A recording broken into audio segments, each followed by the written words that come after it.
মাধ্যম ট্রুথ সোশ্যালে তার প্রতিক্রিয়ায় চালিত এই হামলাটি এমন এক সময়ে এলো যখন মাত্র দুদিন আগে জেনেভায় ওমানের মধ্যস্থতায় হওয়া আলোচনা কোনো সুরাহা ছাড়াই শেষ হয়েছিল।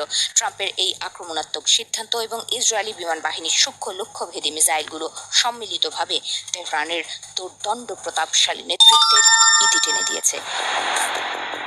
এদিকে খামেনির মৃত্যুকে কেন্দ্র করে পুরো ইরান এখন এক আগ্নেয়গিরিতে পরিণত হয়েছে।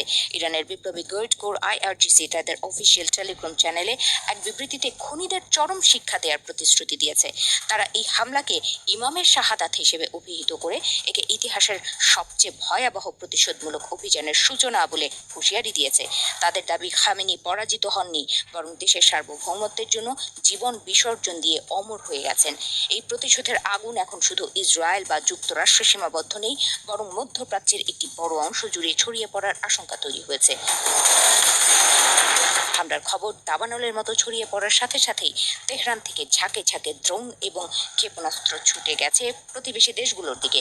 ইসরায়েলের পাশাপাশি কাতার, বাহরাইন, সংযুক্ত আরব আমিরাত, জর্ডান এবং কুয়েতের আকাশ সীমায় ইরানি প্রতিশোধের চিহ্ন দেখা গেছে। পুরো মধ্যপ্রাচ্য এখন এক অনিয়ন্ত্রিত যুদ্ধের দ্বার